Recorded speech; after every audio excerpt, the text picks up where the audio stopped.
What is going on, good and wonderful people? Here to bring in our video. Today we're talking about the Pittsburgh Penguins, what they should have done when Ron Hextall was in his final year as Penguins GM in the 2022-2023 trade deadline. And I'm going to analyze it, what happened, tell the moves he made. So yeah, the Pens were coming off after the 2022 season, a disastrous game round one, round one, game seven loss against the Rangers in overtime, and we all know who scored that goal in overtime on a power play at Temi Panarin. So Ron Hextall, the upcoming season for 2023, was making moves, and I remember thinking Ron Hextall would make a change, a good change, but here's the disasters the Pens made in the offseason. John Marino traded for Ty Smith. Ty Smith doesn't even play at all, just barely for the Pens. Penguins trade Mike Matheson for Jeff Petrie, a slower defenseman, get more experience on the blue line. And get Ryan Poehling, and doesn't do much for the Pens. So that wasn't a lot of moves they had made. They had aging veterans like Sidney Crosby, Evgeny Malkin, Chris Letang, and a few pieces from the Cup run. And Jeff Carter, who reached a major decline, who played his final season in 2023. The Pens also had some young players, not super young, like mid to late 20s, that struggled, like Kasperi Kapanen, who Ron Hextall extended, but then was put on waivers and later is claimed by the St. Louis Blues. They had Brock McGinn, who was struggling big time, and went pointless for so many games and scratched a few times. And just, it wasn't a good year for the Pens, and they should have been sellers. And here's who they had that was departing that you knew was not coming back. Josh Archibald. There was Brian Dumo, part of the back-to-back championships in 2015, 16, and 17. He wasn't getting re-signed. You also had Tristan Jarry, who's now re-signed, and his contract just looks terrible when Kyle Dubas signed him, which he's not a number one goalie, which I've said before.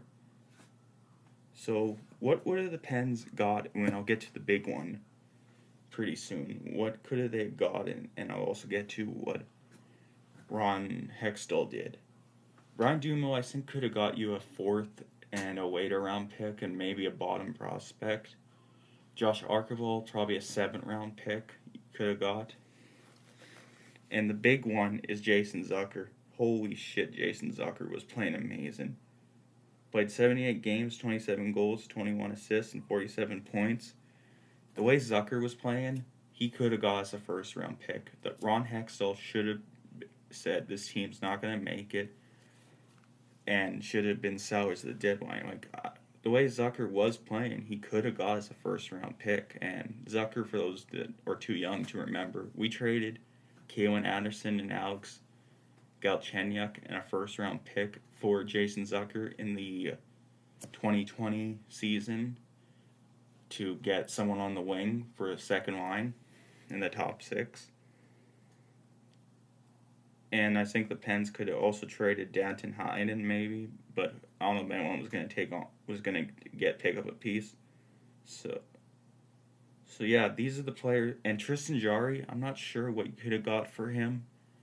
I think at his contract at the time was only like $3 million. He probably would have got picked up on a backup role. There's only so much you can get for a goalie. I think my analysis and Jarry's stats at the time was a 2.90 save percentage, 24 wins, 13 losses, and was missing a lot of games and hurt a lot. I think Jarry could have got us some bottom prospects that aren't going to be in the NHL, and maybe a later round pick, but that's not much. To be honest, I would have loved if the Pens would have took on got something in the 2023 deadline for these players. Better than nothing. But what does Ron Hextall do? One, trades a third round pick to get rid of Brock McGinn. I would have not traded any picks, whether knowing the Pens were still contenders the next season or, which we all know they're not anymore. I still would have not traded Brock McGinn. One trade I give Hextall credit is that Teddy Blueger was traded to Vegas for a third round pick and a young player, but didn't stay long. But what does Ron Hextall do? Trades a second round pick for Mikael Granlund, a $5 million player that just struggles to produce on the bottom six with the Pens. And the Pens also trade for Nick Bonino, a third line, who was part of the third line center in the bottom six in the 2015-16 and 2016-17 back-to-back cup runs, and only plays 3 games and gets something with his kidney. So they bring in an old guy again. The Pens get older again. And Nick Bonino is not the same player anymore from that. He was so bad with Nashville. Sharks, you can tell he was on the end of his career. So yeah, they bring in Nick Bonino. And another player the Pens bring in, another older player. So yeah, the Pens should have been sellers at that deadline in 2023. Ron Hextall, he damaged the team way later, before, protecting Jeff Carter and Kasperi Kapanen in the Seattle expansion draft, and the Pens lose two players, Jarek McCann, young player who was developing, and a bottom six player who was actually a pretty good fourth liner, I must admit, in Brandon Tanev. So yeah, Ron Hextall, I'm glad he's off the team, but the Pens should have been sellers in the 2023 trade deadline. So yeah, these are my thoughts. What you would have done as GM, as Pens general manager, if you were in charge? And what do you think the Pens would have gotten for some of these players that were expiring and that are gone now, and you knew that were never going to return? Because, like I said, all those players that were departing and that should have been departed, I would have traded them to get the picks or something. You may not get much, but at least it's something. So yeah, see ya.